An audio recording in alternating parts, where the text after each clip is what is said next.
السلام علیکم ورحمۃ اللہ وبرکاتہ۔ الحمد للہ رب العالمین، والصلاة والسلام علی اشرف الانبیاء والمرسلین، نبینا محمد وعلی آلہ واصحابہ اجمعین۔ اعوذ باللہ من الشیطان الرجیم، فأعرض عمن تولى عن ذکرنا ولم يرد إلا الحیاة الدنیا ذلك مبلغهم من العلم۔ میری عزیز ساتھیوں، مسلمان بہنوں اور بیٹیوں، میں نے جو ابھی آپ کے سامنے سورۃ النجم کی ایک آیت تلاوت کی ہے، اللہ سے دعا کرتی ہوں کہ اللہ ہم سب کو اس پر عمل کرنے کی توفیق عطا فرمائے۔ مسند ابن احمد کی حدیث ہے جس کو عبداللہ بن عاص نے نبی علیہ الصلاۃ والسلام سے نقل کیا ہے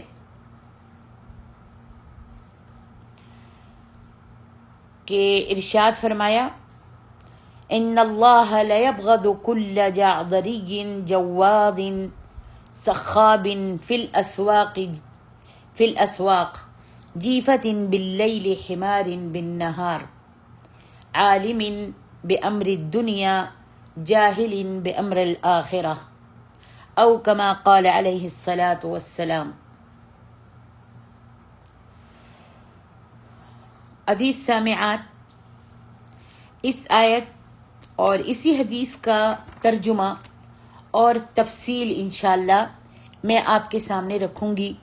اللہ تعالیٰ نے اپنے محبوب بندوں اور اپنے مبغوض ترین انسانوں کا تذکرہ قرآن مجید میں کئی مقامات پر کیا ہے۔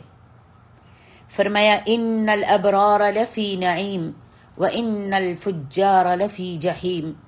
دونوں کا تذکرہ برابر اللہ سبحانہ و تعالیٰ کرتا ہے۔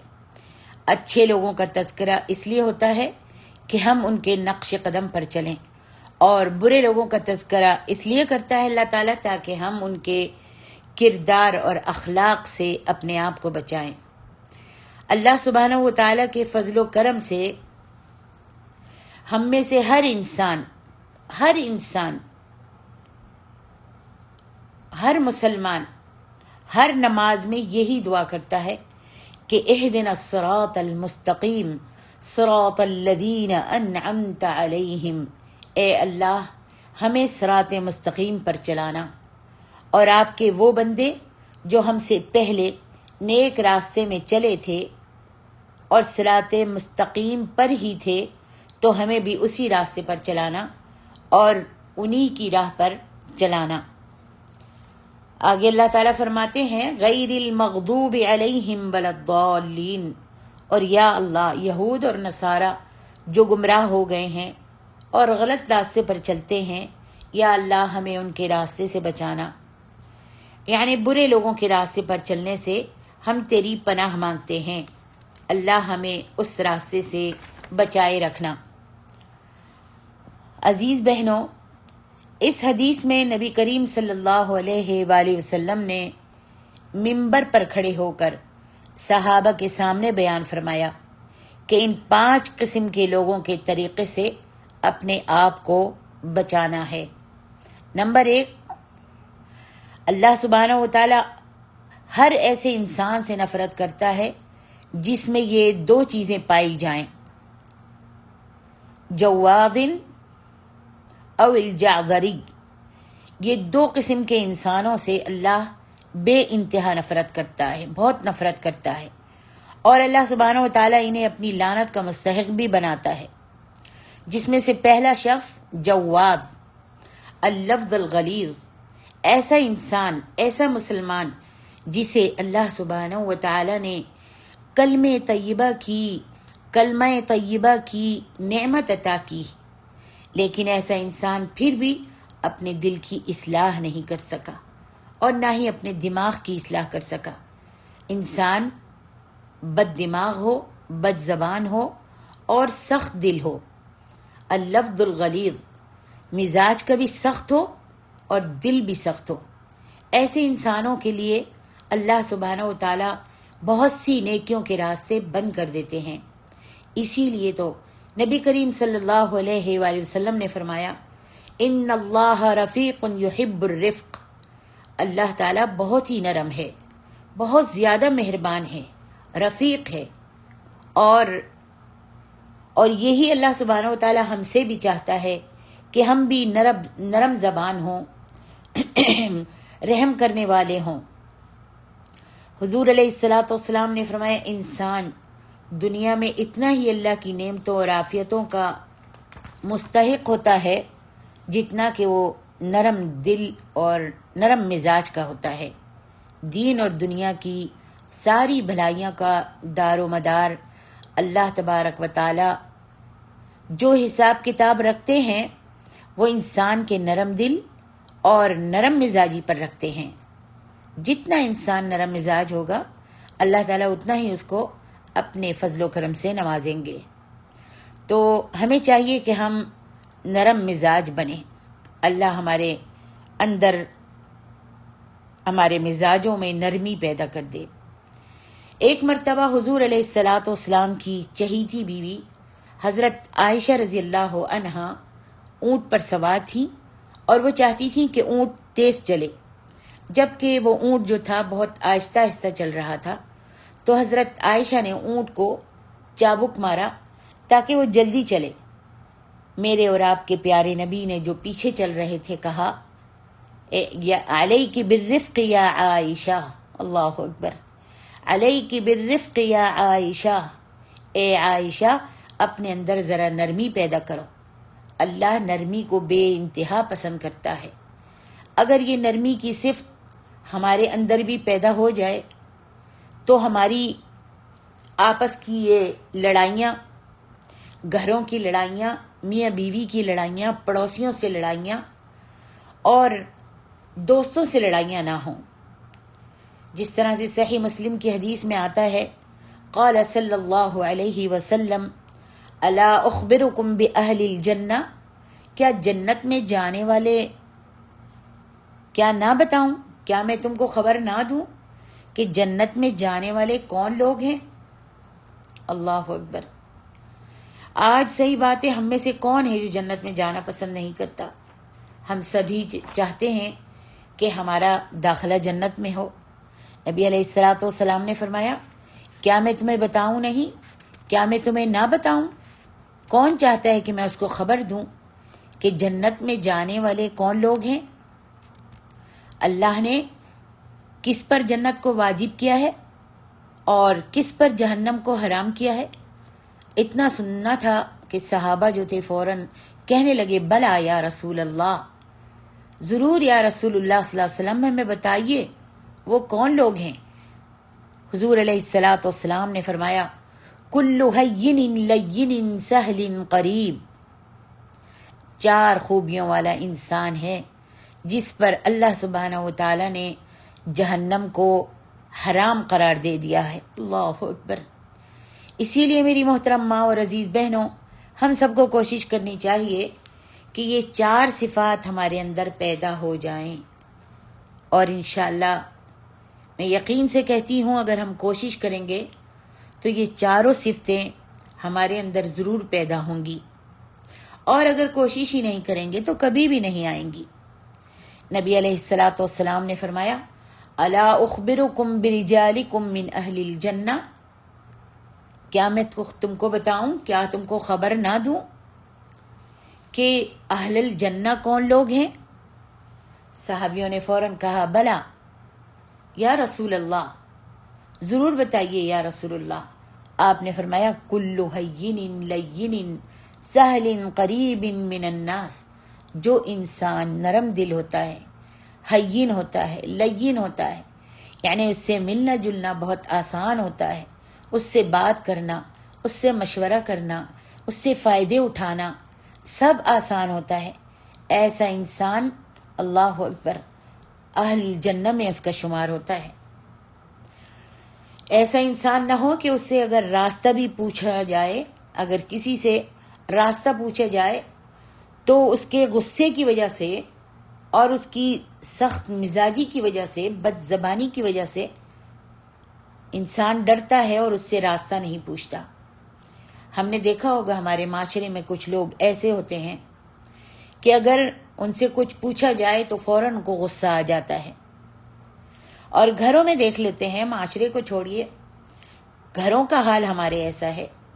کبھی باپ ایسا ہوتا ہے کہ بچے بات کرتے ہوئے اپنے باپ سے ڈرتے ہیں، اور کبھی شوہر ایسا ہوتا ہے کہ بیوی مشورہ کرنے سے، بات کرنے سے بھی ڈرتی رہتی ہے کہ اگر میں نے مشورہ کیا یا بات کی تو وہ ناراض ہو جائیں گے. فرمایا ساہلین، اگر کبھی اس سے ملنا ہو تو بہت آسانی سے ملا جا سکتا ہے. یعنی کوئی بھی معاملہ کرنا ہو تو آسانی سے اس کے ساتھ معاملہ کیا جا سکے. قریب ہو، اتنا نرم دل با اخلاق ہو کہ لوگ اس کے قریب ہوں. ساہلین قریب، اتنا نرم دل اور با اخلاق ہے کہ لوگ اس کے قریب ہیں اور وہ بھی لوگوں کے قریب ہے.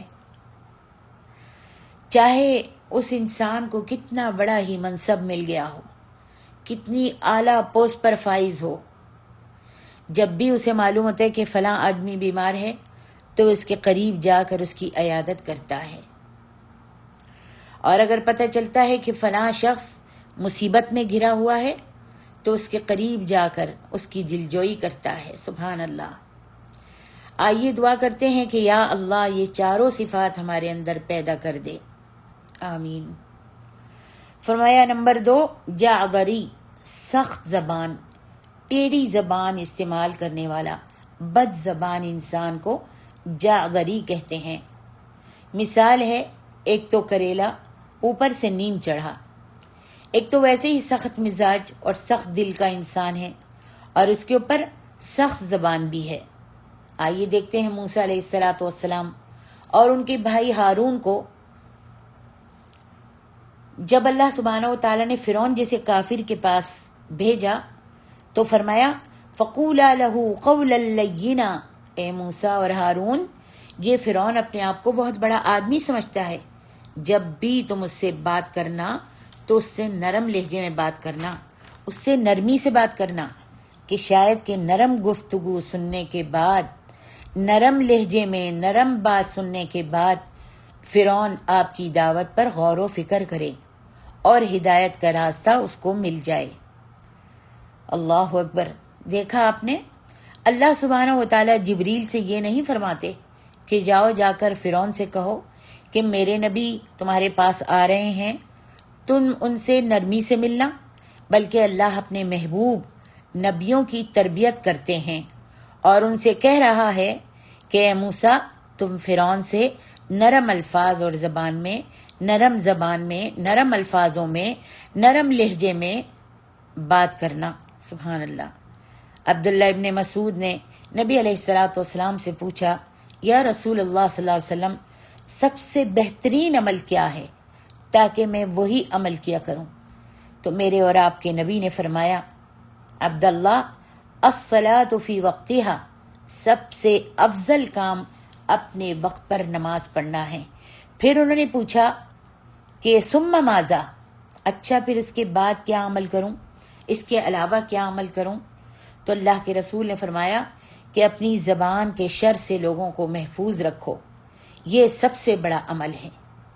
آئیے اب پھر دعا کرتے ہیں کہ یا اللہ ہمیں اپنی زبان کے فتنوں سے بچا.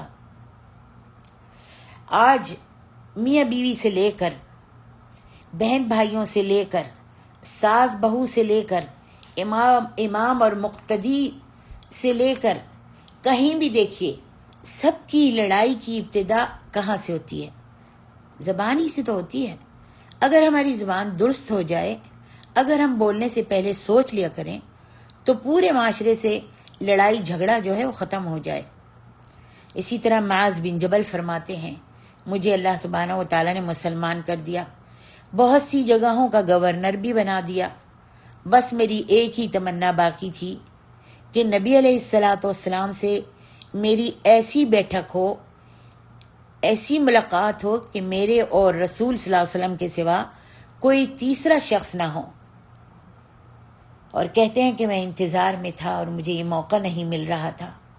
غزوہ تبوک سے جب واپس آ رہے تھے تو لوگوں نے ایک جگہ درخت کے سائے میں نبی علیہ السلام کے لیے جگہ صاف کر کے بستر بچھا دیا اور نبی علیہ الصلاۃ والسلام آرام کرنے کے لیے لیٹ گئے، اور باقی جو لوگ تھے سب اپنے اپنے واسطے جگہ ڈھونڈنے ادھر ادھر ہو گئے، ادھر ادھر چلے گئے، اپنے لیے جگہ ڈھونڈنے کے لیے ادھر ادھر ہو گئے۔ کہتے ہیں کہ اتفاقاً معاذ بن جبل نبی علیہ الصلاۃ والسلام کے بہت قریب ان کو جگہ ملی، تو معاذ بن جبل کہتے ہیں میں نے سوچا کہ ابھی کوئی بھی پاس میں نہیں ہے، نبی علیہ الصلاۃ والسلام کے اور میرے درمیان کوئی بھی پاس نہیں ہے، ابھی اپنی دل کی تمنا پوری کر لیتا ہوں، حضور کے پاس جا کر اپنے دل کی بات کر لیتا ہوں۔ پھر کہتے ہیں میں نے سوچا کہ حضور ابھی آرام فرما رہے ہیں، میری وجہ سے اٹھ کر پھر بیٹھ جائیں گے، کہیں ان کی مجھ سے بے ادبی نہ ہو جائے۔ کہتے ہیں میں پھر واپس آ گیا اپنی جگہ پر، لیکن پھر مجھے خیال آیا، سوچا کہ اگر میں نے آج یہ چانس گنوا دیا تو شاید پھر دوبارہ مجھے کبھی نہ ملے، یہ تنہائی، نبی علیہ الصلاۃ والسلام کے ساتھ اکیلے میں بیٹھنے کا موقع پھر کبھی مجھے نہ ملے۔ کہتے ہیں کیونکہ ہجرت کے 9 سال گزر چکے ہیں تو موقع نہیں ملا ہے، اگر آپ کی بے ادبی کا خیال کروں گا تو شاید پھر کبھی بھی مجھ کو یہ موقع نہ ملے۔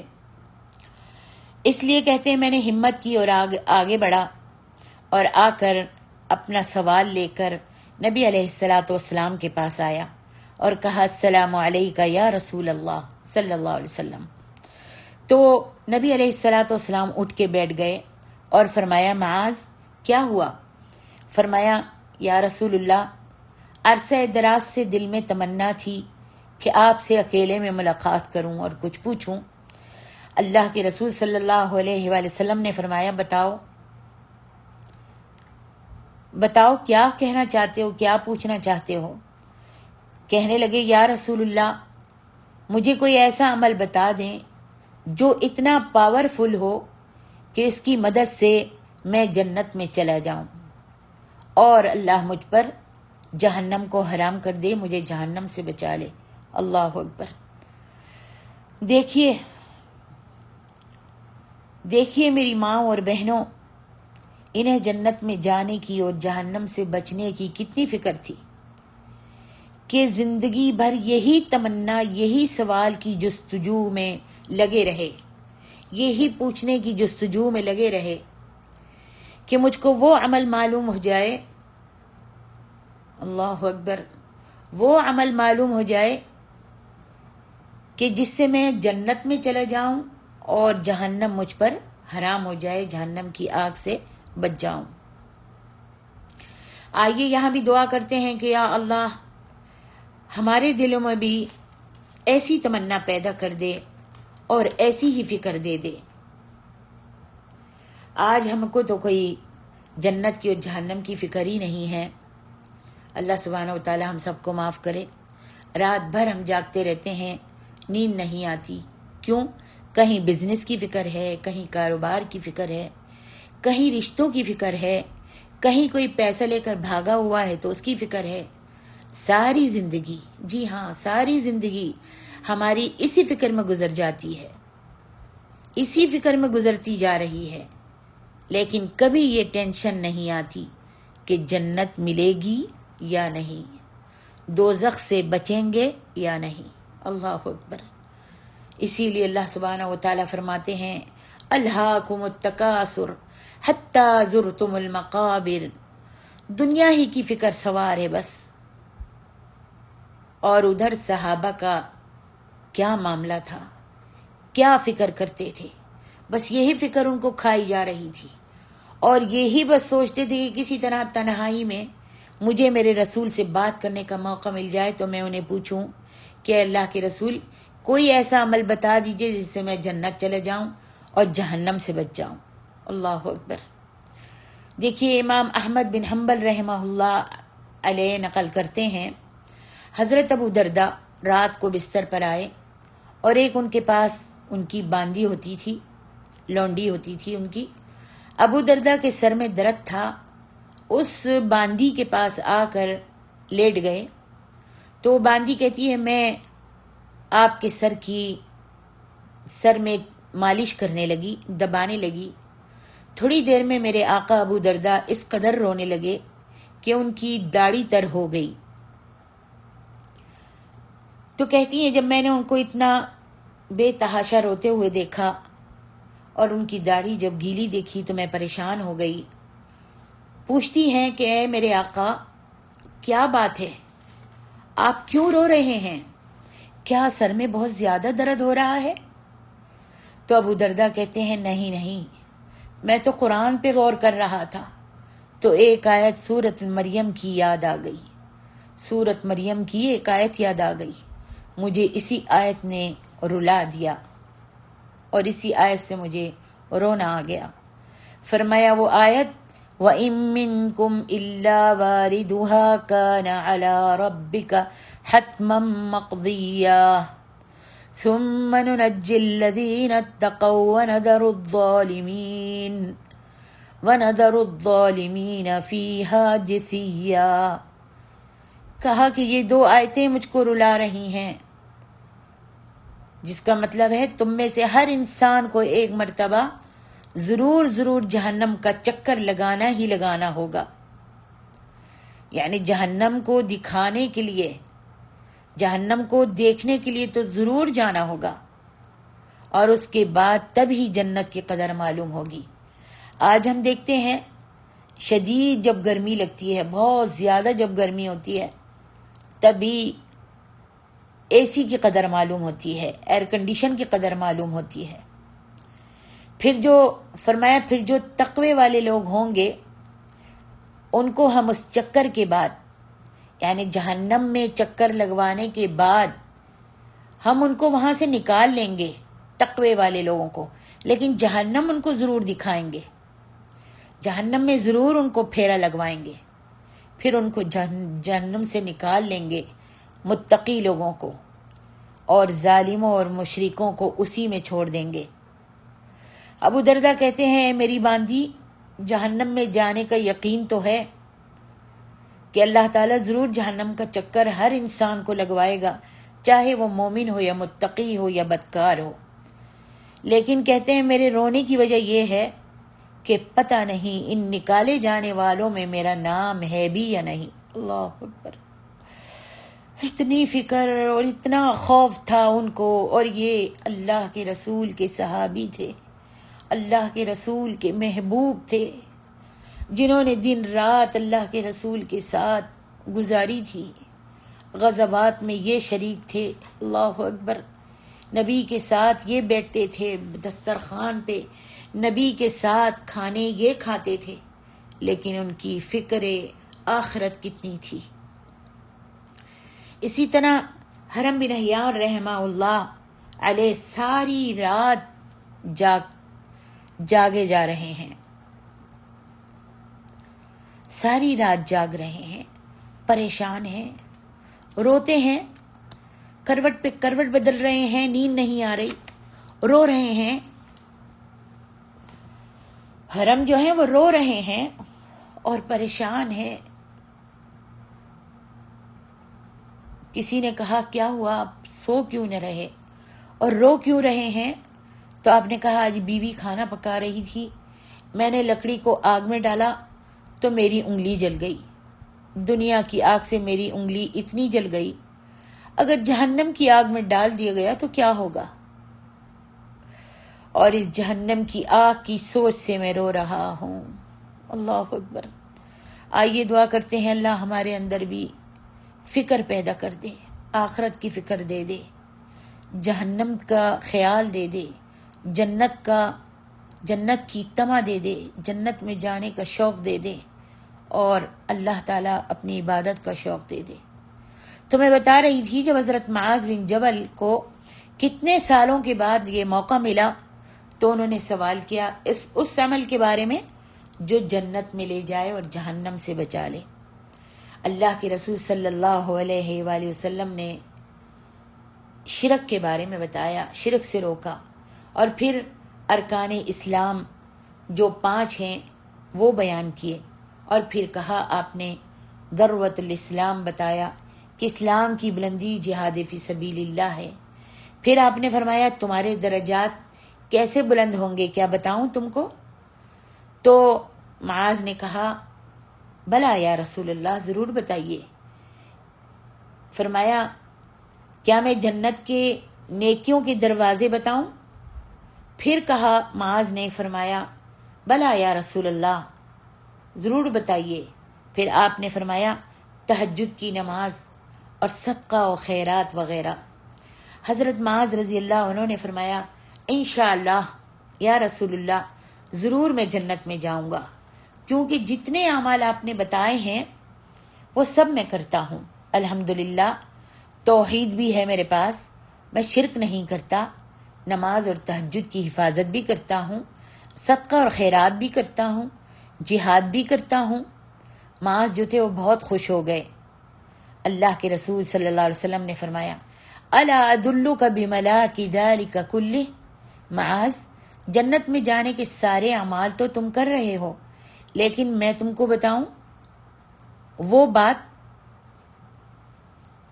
بات کہ جس سے تمہارے سارے نیک اعمال کے قبول ہونے کا دار و مدار ہے؟ میں تم کو وہ بات بتاؤں جس پر تمہارے سارے نیک اعمال کے قبول ہونے کا دار و مدار ہے؟ حضرت معاذ رضی اللہ عنہ نے کہا ضرور یا رسول اللہ، بتا دیجئے۔ تو اللہ کے رسول صلی اللہ علیہ وآلہ وسلم نے اپنی زبان مبارک نکالی اور فرمایا کف علیک لسانک، اگر تم چاہتے ہو تمہاری ساری نیکیاں اللہ کے یہاں قبول کی جائیں تو بس ایک شرط ہے، اور وہ شرط کہ اپنی زبان کی حفاظت کر لو۔ اللہ اکبر۔ میری عزیز ساتھیوں، میری عزیز بہنوں، مسلمان بیٹیوں، انسان اگر اپنی زبان کی حفاظت نہ کرے اور جس کے متعلق جو دل چاہے وہ کہتا رہے تو اس کے سارے اعمال برباد ہو جاتے ہیں۔ اللہ ہم سب کو اپنی زبان کی حفاظت کرنے والا بنا دے۔ اللہ سے دعا کیجیے کہ اللہ ہم کو ہماری زبان کی حفاظت کرنے والا بنا دے۔ سبحان اللہ، سبحان اللہ۔ چاہے ہماری نیکیاں کم ہی ہوں، اللہ تعالی ہمیں زبان کی حفاظت کرنے والا بنا دے۔ آئیے دیکھتے ہیں، جنگ احد کے موقع پر ایک انسان بے دردی کے ساتھ شہید کر دیا گیا، تو نبی علیہ السلام نے حکم دیا کہ ایسی لاشوں پر کپڑا ڈال دو تاکہ ان کی لاشوں کی ان کی بے ادبی نہ ہو اور کسی کو جلدی نظر بھی نہ آئے۔ یعنی بہت بے دردی سے شہید کیا گیا تھا کہ ان کے اعضا بھی کٹے اور پھٹے ہوئے تھے۔ اللہ کے رسول نے فرمایا ان کی لاشوں پر کپڑا ڈال دو تاکہ بے ادبی نہ ہو اور کسی کمزور دل والے کو جلدی سے نظر بھی نہ آئے۔ اسی میں ایک عورت کا اکلوتا بیٹا شہید کیا گیا تھا اور اس کو بہت بے دردی کے ساتھ شہید کیا گیا تھا، تو نبی علیہ السلام نے فرمایا اس پر بھی چادر ڈھک دو اور کوشش کرنا کہ اس کی ماں اس کے قریب نہ آئے۔ اب دیکھیے جنگ ختم ہو گئی اور وہ بیچاری ماں اپنے بیٹے کو تلاش کرتی کرتی سارے زخمیوں میں ادھر پہنچ گئی۔ جب بیٹا نہ ملا تو وہ ماں ڈھونڈتی ہوئی اس جگہ پر پہنچی جہاں اس کے بیٹے کی لاش ڈھکی رکھی تھی، اور جن صحابہ کو حضور علیہ السلام نے کھڑا کیا تھا اس کام کے لیے کہ دھیان رکھنا کہ اس کی ماں اس کے قریب نہ آئے، ان پر غنودگی طاری ہو گئی، غفلت طاری ہو گئی، اور ماں جو تھی تلاش کرتے کرتے اپنے بیٹے کی لاش تک پہنچ گئی اور کپڑا اٹھا کر دیکھا کہ بیٹا جو ہے لہو لہان پڑا ہے، جسم کا کوئی حصہ صحیح سالم نہیں ہے، مٹی گرد و غبار سے اس کا جسم اٹا پڑا ہے۔ ماں پاس بیٹھ جاتی ہے اور کہتی ہے یا اللہ، میرے شوہر کو تو نے پہلے ہی لے لیا تھا، بیوگی کی زندگی گزار رہی تھی، اسی ایک بیٹے پر میں امید کیے ہوئے بیٹھی تھی کہ یہ میرے بڑھاپے کا اور بقیہ زندگی کا سہارا بنے گا۔ اللہ، آپ کو یہ منظور تھا کہ میں بغیر شوہر اور بغیر اولاد کی زندگی گزاروں۔ اے اللہ، تیرا یہ فیصلہ ہے تو میں اس پر خوش ہوں. اور اپنے ہاتھوں سے روتی جاتی ہے، اپنے ہاتھوں سے اپنے بیٹے کے اوپر سے مٹی ہٹاتی ہے، خون صاف کرتی ہے، لیکن اتنا زیادہ خون آلود اور مٹی تھی کہ صاف ہی نہیں ہو رہا تھا. تو پھر صاف کرتے کرتے روتی جا رہی ہے اور کہتی ہے یا بنیا ہنی لک الجنہ، یا بنیا ہنی لک الجنہ، ہنی لک الجنہ، اے میرے بیٹے جنت تیرے لیے مبارک ہو. خون پوچھتی جا رہی ہے اور یہ الفاظ کیسی کہتی جا رہی ہے اور آنکھوں سے برابر آنسو بہے جا رہے ہیں. اتنا ہی بار بار کہہ رہی تھی اور تمہارے اور میرے پیارے نبی صلی اللہ علیہ وسلم اس کی بات سن رہے ہیں کہ ہنی لک الجنہ. کچھ دیر نبی علیہ الصلوۃ والسلام خاموش رہ کر اس کی بات کو سنتے ہیں، پھر کہتے ہیں امی جان ایسا نہ کہیں، 100% جنت کی مبارکبادی نہ دیں، بلکہ ایسا کہیں، اس طرح کہیں کہ بیٹے اللہ تعالیٰ تمہاری شہادت کو قبول کر لے اور تمہیں جنت نصیب فرما دے. تم فیصلہ سنا رہی ہو اور تمہیں معلوم نہیں ہے کہ لعلہ کان یتکلم بما لا یعنیہ. امی جان بے شک تم دیکھ رہی ہو کہ وہ تمہارا بیٹا شہید ہوا ہے، لیکن تمہیں یہ نہیں پتا کہ شاید وہ فضول باتیں کرتا رہا ہو، کہ پتہ نہیں اس نے زبان کی حفاظت نہ کی ہو. اگر اس نے زبان کی حفاظت نہیں کی ہوگی تو یہ شہادت بھی اس کو جنت سے روک دے گی. اللہ اکبر. اسی لیے آج ہم سب کو یاد رکھنا چاہیے کہ 100% جنت کی ضمانت کوئی نہیں دے سکتا، کیونکہ زبان کا مسئلہ بہت خطرناک ہے. اور ہماری زبانوں کا کیا حال ہے آج؟ جہاں بیٹھتے ہیں غیبت، چغلی، جھوٹ، برائی، اور کسی کافر اور مشرک کی نہیں بلکہ سعودیہ کے حاکم سلمان اور محمد بن سلمان ہی کی برائیاں شروع کر دیتے ہیں. جب بیٹھتے ہیں تو محمد بن سلمان کی ہی برائیاں شروع کر دیتے ہیں. جان جائیے کہ ہمیں ان سے کیا لینا ہے. ذرا سوچئے میری بہنوں، سوچنے کا مقام ہے. یہ سب کچھ جو ہم کہہ رہے ہیں، گالی گلوچ برا بلا جو ہم کہہ رہے ہیں، کر رہے ہیں، واٹس ایپ کے ذریعے، ٹویٹر کے ذریعے جو ہم رسائل میسیج بھیج رہے ہیں اور گالیاں اور برا بلا کہتے ہیں اور اس میں میسیج لکھ لکھ کر بھیجتے ہیں، تو ہمیشہ ہم کو یاد رکھنا چاہیے ما یلفظ من قول الا لدیہ رقیب عتید. تمہاری زبان سے ایک کلمہ ایسا نہیں نکلتا جس کو کرامن کاتبین ریکارڈ نہ کر رہے ہوں. آج ہم کیا کر رہے ہیں اللہ ہم سب کو دیکھ رہا ہے. اللہ سبحانہ و تعالیٰ نے کرامن کاتبین مقرر کیے ہوئے ہیں جن کی کبھی بیٹری ختم نہیں ہوتی. یاد رکھیے کبھی بھی بیٹری ختم نہیں ہوتی اور ان سے کبھی بھی غلطی بھی نہیں ہوتی. اس کے علاوہ ان فرشتوں کے علاوہ، اس کے علاوہ ایک تو یہ ہے اور اس کے علاوہ فرشتے بھی ہیں. آپ جہاں بھی ہوں، میں جہاں بھی ہوں، آفس میں ہوں، گھر میں ہوں، سڑک پہ ہوں، رشتہ داروں میں ہوں، دوستوں میں ہوں، احباب میں ہوں، اپنے گھر میں بیٹھے ہوں، جہاں بھی ہوں، اور جو بھی کچھ کہہ رہے ہیں یا کر رہے ہیں، اللہ تعالیٰ نے زمین کو تو حکم دیا ہوا ہے کہ تم اپنے پاس سب کا ریکارڈ رکھو. اس انسان کا اور ہر انسان کا ریکارڈ اس زمین کے پاس بھی ہے کہ قیامت کے دن تم سے شہادت لی جائے گی. یومئذ تحدث اخبارها بان ربک اوحی لها. تو اللہ نے فرمایا ذرا ہوشیار رہنا، ہماری پکڑ سے بھی نہیں بچ سکتے. قیامت والے دن زمین بھی گواہی دے گی، فرشتے بھی گواہی دیں گے. اللہ، کتنی مشکل زندگی ہے، کتنا کٹھن وقت ہوگا جب زمین بھی ہمارے خلاف گواہی دے دے گی، فرشتے بھی، ہمارے اعمال نامے بھی ہمارے خلاف گواہی دے دیں گے. آئیے دیکھیے، ایک مرتبہ نبی علیہ الصلوۃ والسلام خطبہ دے رہے تھے. خطبے کے دوران اتنا ہنسے کہ آپ کا تلوہ نظر آ رہا تھا.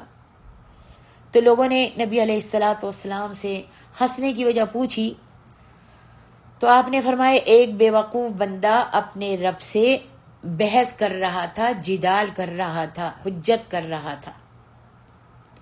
اللہ نے اسے بلا کے جب پوچھا، اس بندے کو بلا کے پوچھا کہ تم نے یہ گناہ کیا ہے؟ تو وہ بندہ کہنے لگا نہیں نہیں یا اللہ، میں نے تو یہ گناہ نہیں کیے۔ تو اللہ سبحانہ و تعالیٰ نے کہا پھر کس نے کیے ہیں؟ تو کہنے لگا ہو سکتا ہے کرامن کاتبین سے غلطی ہو گئی ہو، کسی اور کے گناہ میرے اوپر اس نے ڈال دیے ہوں، یہ سب گناہ میں نے نہیں کیے۔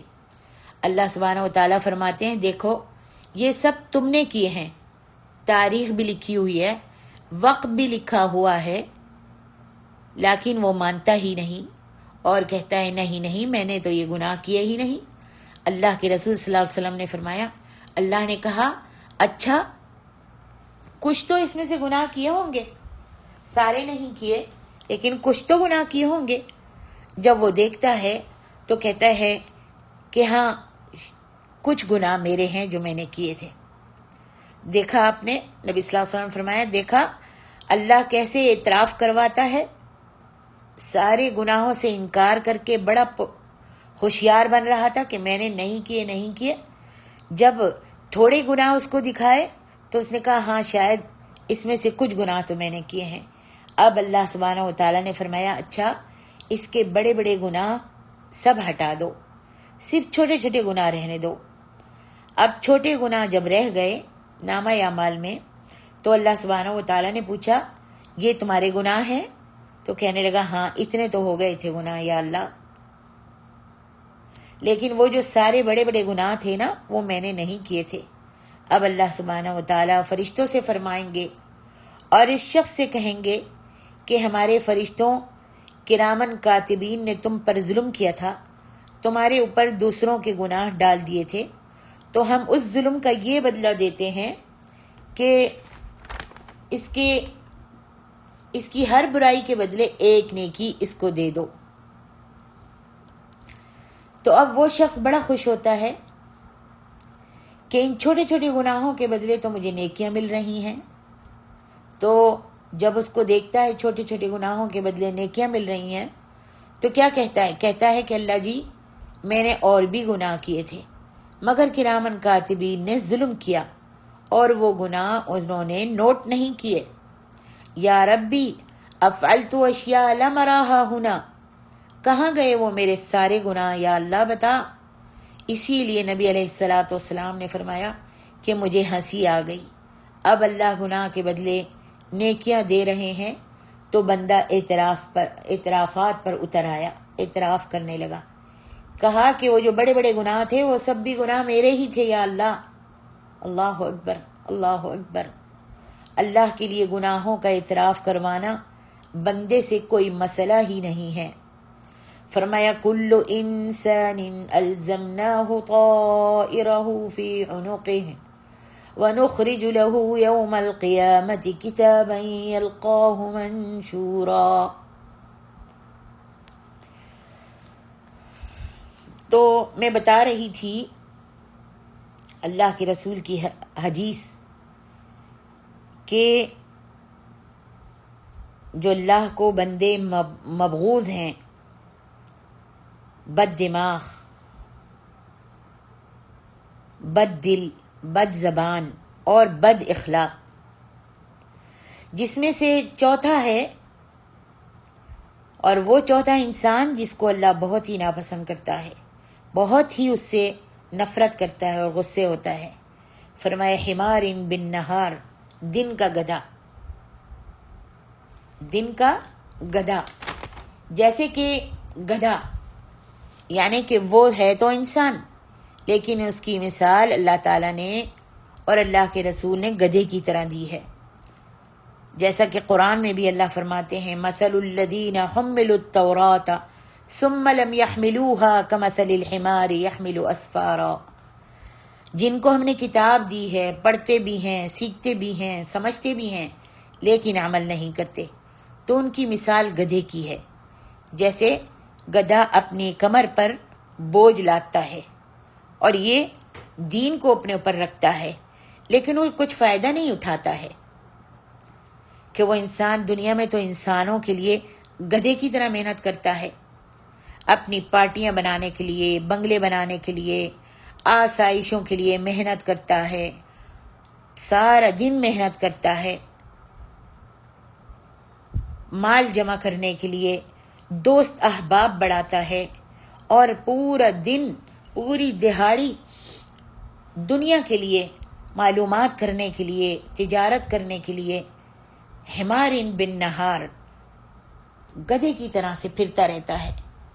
اسے نہ نماز کی فکر ہوتی ہے، نہ روزے کی فکر ہوتی ہے، نہ ہی تلاوت قرآن کی فکر ہوتی ہے، نہ ہی اپنی اولاد کی تربیت کی فکر ہوتی ہے، نہ ہی اپنے شوہر کا، نہ اپنے رشتہ داروں کے حق کا خیال ہوتا ہے، نہ ہی بیوی بچوں کے حقوق کی فکر ہوتی ہے۔ فرمایا، حالانکہ اللہ سبحانہ و تعالیٰ فرماتے ہیں وَمَا خَلَقْتُ الْجِنَّ وَالْإِنسَ إِلَّا لِيَعْبُدُونَ، اس کو تو یہی فکر تھی، سارا دن گدھے کی طرح سے پھرتا رہا، محنت مزدوریاں کرتا رہا، منصب بڑھانے کی کوشش کرتا رہا، بنگلے پہ بنگلہ اور کوٹھی پہ کوٹھی، مال پہ مال بڑھانے کی کوشش کرتا رہا۔ حالانکہ اللہ تعالیٰ نے انسان کو اور جنوں کو اپنی عبادت کے لیے پیدا کیا ہے۔ یہ سورج، چاند، جانور، یہ نعمتیں سب انسان کے لیے اللہ نے بنائی ہیں، لیکن انسان کو اللہ نے اپنی عبادت کے لیے پیدا کیا ہے۔ اب اگر زندہ رہنا ہے تو کام تو کرنا بھی ہے نا، اگر زندہ رہنا ہے تو کام بھی کرنا ہے، عبادت کرنے کے لیے زندہ رہنا ہے، زندہ رہنے کے لیے کھانا پینا بھی ہے۔ اب من اور سلوت اوپر سے نازل نہیں ہوتا نا، اس لیے ہمیں مارکیٹ میں محنت بھی کرنی ہے، تجارت بھی کرنی ہے، کاروبار بھی کرنا ہے۔ اصل مقصد کو نہ بھولے انسان کہ ہم جنت میں جانے کی تیاری کرنے آئے ہیں اور جہنم سے بچنے کی تیاری کرنے آئے ہیں۔ ہونا تو یہ چاہیے تھا کہ ہم 24 گھنٹے اللہ کی عبادت کرتے رہتے، لیکن ایسا تو نہیں کر سکتے کیونکہ کھانا بھی ہے، پینا بھی ہے، اور اگر اللہ کی عبادت کرنی ہے تو جسم کو طاقت بھی پہنچانی ہے کھانے کے ساتھ۔ یہاں بھی بچوں کا بھی حق ادا کرنا ہے، ماں باپ کا بھی حق ادا کرنا ہے، رشتہ داروں کا بھی حق ادا کرنا ہے۔ اس کی مثال آئیے ہم ایسے سمجھتے ہیں کہ جیسے ایک شیخ نے اپنی تقریر میں مثال دی، کہتے ہیں کہ کبھی 1 گھنٹے کی چیز کے لیے آپ کو 23 گھنٹے گنوانے پڑتے ہیں۔ 1 گھنٹے کی چیز کے لیے، 1 گھنٹے کی چیز کو حاصل کرنے کے لیے آپ کو 23 گھنٹے گنوانے پڑتے ہیں۔ آپ جب کبھی کسی عالم کو دوسرے شہر سے بلاتے ہیں، یہ ایک عالم ہے، انہوں نے ان کے میں نے قصے سے سنا ہے اور وہ بیان کر رہے تھے کہ آپ کبھی کسی عالم کو، کسی مولانا کو دوسرے شہر سے بلاتے ہیں، اگر وہ ٹرین سے آتے ہیں تو 12 گھنٹے ان کو ٹرین میں لگ جاتے ہیں۔ اب ذرا بتائیں، وہ تو 1 گھنٹے کی تقریر کے لیے آ رہے تھے، مقصد تھا تقریر کروانا، ہزاروں کا ٹکٹ بھی لیا اور سمجھے انہیں 24 گھنٹہ اس 1 گھنٹے کی خاطر گزارنے پڑے۔ 23 گھنٹے تو ان کے راستے میں گزرے اور 1 گھنٹے کے لیے وہ آ رہے تھے۔ اور کام کیا کیا انہوں نے 24 گھنٹوں میں؟ صرف 1 گھنٹے کی تقریر کی۔ اب سبحان اللہ، اللہ کی عبادت کے لیے زندہ بھی رہنا ہے اور زندہ رہنے کے لیے 12 گھنٹے ڈیوٹی کرنا ہے، کھانا بھی ہے، پینا بھی ہے، کمانا بھی ہے۔ یہ سب اس لیے کریں تاکہ اپنا اصل مقصد عبادت کر سکیں۔ جسم میں جان آ جائے گی تو انسان عبادت بھی کر سکے گا، کھڑے ہو کر نماز پڑھ سکے گا، جنت کا ٹکٹ حاصل کر سکے گا۔ اللہ کی عبادت حاصل کرنے کے لیے کتنے انتظامات کرنے پڑتے ہیں۔ اسی لیے اللہ سبحانہ و تعالیٰ نے فرمایا فَإِذَا فَرَغْتَ فَانْصَبْ وَإِلَىٰ رَبِّكَ فَارْغَب، جاؤ کاروبار بھی کرو، روزی روٹی کا انتظام بھی کرو، مگر جب بہت ضروری کاموں سے فارغ ہو جاؤ تو وَإِلَىٰ رَبِّكَ فَارْغَب، رب کی عبادت کرو۔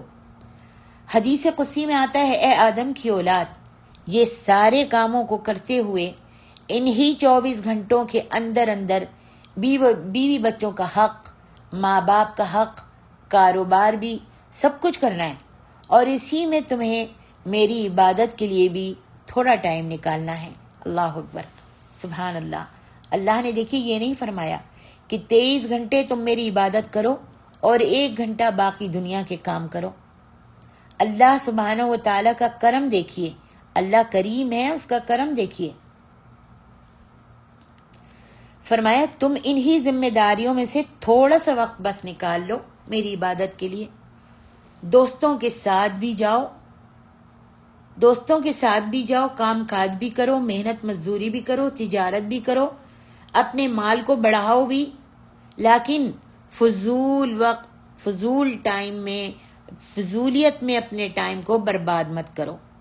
اور ہم سبحان اللہ ہم کیا کرتے ہیں، استغفر اللہ.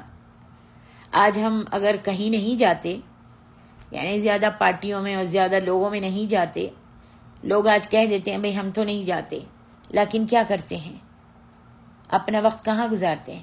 صرف اس موبائل کو لے کر بیٹھ جاتے ہیں، پوری دنیا سے غافل ہو جاتے ہیں. اس موبائل نے ہمیں تلاوت قرآن سے، نوافل سے روک دیا ہے. جس لیے ہم دنیا میں آئے تھے، جب ہم نے وہی نہیں کیا تو پھر کیا فائدہ ہے؟ جس مقصد کے لیے ہم کو دنیا میں بھیجا گیا تھا، ہم نے دنیا میں پورا دن جو تھا حمار کی طرح گزار دیا، گدھے کی طرح گزار دیا. اور فرمایا رات میں کیا ہو جاتا ہے، جیفتن باللیل، رات کا مردہ لاش ہو جاتا ہے. رات کو جب آتا ہے، دن کا حمار چل چل کے، بھاگ بھاگ کے، کام محنت مزدوری کر کر کے، تجارتیں کر کر کے، اپنی پارٹیاں، اپنی محفلیں بڑی بڑی اونچی کر کر کے، جب رات کو جب آتا ہے تو رات کا مردہ لاش ہوتا ہے. دن نے اتنی محنت کی کہ اب ماں باپ کی خدمت کے لائق بھی نہیں رہتا، بیوی بچوں کے قابل بھی نہیں رہتا. اب آتا ہے اور سیدھا پڑھ کر سو جاتا ہے، رات کو مردہ بن جاتا ہے. عزیز بہنوں، آئیے ابھی بھی ہمارے پاس ٹائم ہے، ہمیں ضرور اللہ کی عبادت کے لیے خود سے ٹائم نکالنا ہوگا، فضولیات سے بچنا ہوگا. قیامت کے دن اللہ تعالی ہم سے پوچھیں گے تمہارے پاس اتنا ٹائم تھا، تم نے اس کا کیا کیا؟ اللہ ہمیں وقت کو صحیح استعمال کرنے کی توفیق عطا فرمائے. آئیے اس حدیث کی آخری چیز جو ہے، عالم بامور الدنیا جاہل بامر الآخرہ. دنیا کے بارے میں تو اسے پوری معلومات ہے، ہر جگہ کی خبر ہے، عورتوں کو ہر گھر کی خبر ہے، نند کے ساتھ کیا ہوا، فلانے رشتہ دار کی بیٹی کے ساتھ کیا ہوا، فلانی بہو کے ساتھ کیا ہوا، فلانے خاندان میں کیا جھگڑا چل رہا ہے، کیا ہو رہا ہے، ساری معلومات خاندان کی، پاس پڑوسیوں کی، لوگوں کی، سب کی معلومات موجود ہیں، جانتی ہیں، لیکن نہیں جانتی تو آخرت کے معاملے میں جاہل ہے. آخرت کے بارے میں اس کو کچھ بھی نہیں معلوم. اب سوچیں، کہیں ہم ان لوگوں میں تو شمار نہیں ہو رہے، ہم ان لوگوں میں تو شمار نہیں ہو رہے جس کا ذکر اس حدیث میں کیا گیا ہے کہ حمارن فی الدنیا فی النہار، حمارن بالنہار جیفتن باللیل. دن کا گدھا ہے اور رات کو جب آتا ہے تو رات کا مردہ لاش کی طرح بستر پر گر جاتا ہے اور سو جاتا ہے. کہیں ہمارا شمار ان میں تو نہیں ہو رہا. ہم دنیاوی علم تو بہت حاصل کرتے ہیں، دنیاوی باتیں بہت حاصل کرتے ہیں، لیکن دینی علم حاصل کرنے کا ٹائم نہیں نکالتے. آج دنیاوی علم پر کتنا پیسہ بہایا جاتا ہے، کتنا خرچ کیا جاتا ہے، اللہ اکبر، لیکن دین علم حاصل کرنے کا ٹائم بھی نہیں نکلتا اور پیسہ بھی نہیں نکلتا، ہم خرچ بھی نہیں کرنا چاہتے. آئیے میری بہنوں، اللہ سبحانہ و تعالیٰ سے دعا کیجئے کہ اللہ ہم کو آخرت کی فکر عطا فرمائے. صحیح بخاری کی حدیث ہے کہ دنیا میں یہ شرک کیسے عام ہوا، جہالت کی بنا پر ہوا. سب کو معلوم ہے جب لوگوں کو ایمان کیا ہے، شرک کیا ہے، توحید کیا ہے، کفر کیا ہے معلوم ہی نہیں ہوگا، تو عوام کے اندر اس بات کا علم ہی نہیں ہے، تو دنیا کے اندر شرک پھیل جاتا ہے. جب عوام کے اندر اس بات کا علم ہی نہیں ہے تو دنیا کے اندر شرک پھیل جاتا ہے. آج ہمارے نوجوان نسلوں نے کیا کیا ہے، ان کے پاس اتنا علم نہیں ہے کہ وہ حق اور باطل کا فرق کر سکیں. نوجوان کہتے ہیں ہمیں کیا، ہم سب کی سنتے ہیں. آج کا معاشرے میں لوگ کہتے ہیں کہ ہم سب کی سنتے ہیں، لیکن جس کی بات اچھی لگتی ہے اس کو لے لیتے ہیں اور جس کی اچھی نہیں لگتی اس کو چھوڑ دیتے ہیں۔ تو ذرا سوچئے کہ یہ نوبت کیوں آتی ہے۔ ان کو معلوم ہی نہیں کہ عقیدہ کیا ہے، اس کا علم ہی نہیں ہے۔ اسی جہالت کی وجہ سے لوگوں نے مرزا غلام احمد کو بھی نبی مان لیا ہے، کیونکہ وہ علم سے دور ہیں۔ دنیا کا علم تو ان کو بہت اچھا آتا ہے، بڑی ڈگریاں ہیں پاس میں ان کے، دنیاوی علم کی بڑی ڈگریاں ہیں، لیکن نہیں معلوم تو علم دین کا نہیں پتہ کہ اللہ کے رسول کے دین میں کیا علم ہے۔ دین کا علم نہیں ہے، کس لیے کہ دین کا علم حاصل نہیں کرتے اور عالموں کے قریب نہیں آتے۔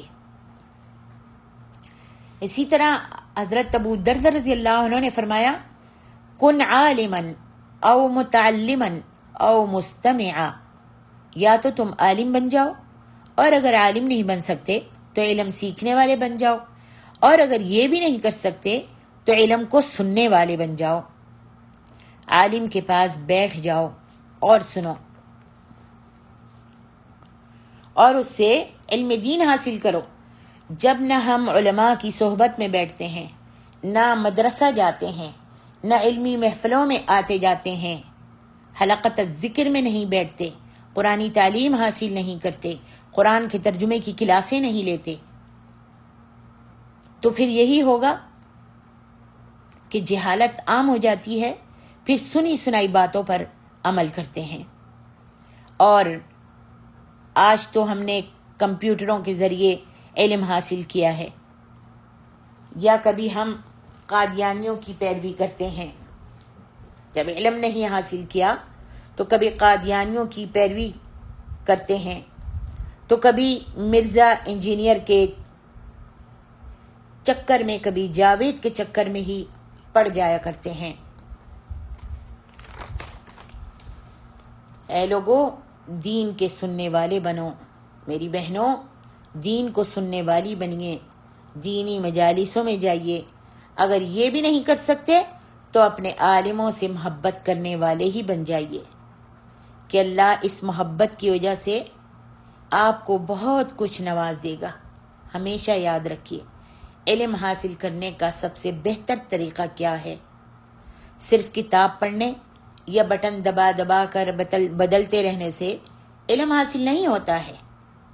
کتاب پڑھنے سے یا لیپ ٹاپ کا، موبائل کا بٹن دبا دبا کر بدلتے رہنے سے علم حاصل نہیں ہوتا۔ حضرت امیر معاویہ اپنے دور خلافت میں مسجد نبوی میں نبی علیہ السلام کے منبر پر کھڑے ہو کر فرماتے ہیں، انہوں نے قیامت تک آنے والے ایسے لوگوں کی تردید کی تھی۔ فرمایا، اے لوگو، مدینے والو، میرے ان کانوں نے نبی علیہ السلام کو کہتے ہوئے سنا ہے، انما العلم بالتعلم، علم وہی معتبر ہوتا ہے، وہی قابل عمل ہوگا، وہی صحیح علم ہوگا جو علماؤں کے پاس بیٹھ کر سیکھا جائے، کسی عالم کے پاس بیٹھ کر سیکھا جائے، علماؤں سے سیکھا جائے۔ اپنے آپ سے یا نیٹ سے علم حاصل کرو گے تو وہ معتبر کبھی بھی نہیں ہوگا۔ امام شافعی رحمہ اللہ نے کہا، جو علماء کو چھوڑ کر کتاب سے علم حاصل کرے گا وہ امت کو نقصان زیادہ پہنچائے گا اور فائدہ کم پہنچائے گا۔ اللہ سبحانہ و تعالیٰ سے دعا کیجئے کہ اللہ ہم کو آخرت والے علوم سے مالا مال کر دے، آمین۔ اسی کی مناسبت سے میں نے شروع میں سورۃ نجم کی آیت تلاوت کی تھی۔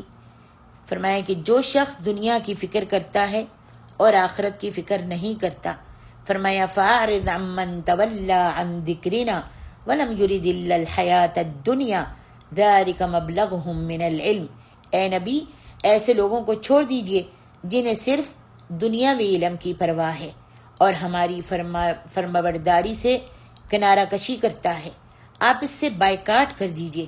وہ ساری زندگی دنیا ہی چاہتا رہتا ہے، وہ دین سیکھنا ہی نہیں چاہتا، سارا معاملہ اس کا دنیا کا ہے، اپنی آخرت اور اللہ کی نزدیکی کے لیے، اللہ کے تقرب کے لیے کچھ علم نہیں سیکھتا۔ یاد رکھیے یہ سب سے بڑا جرم ہے، یہ سب سے بڑا جرم ہے۔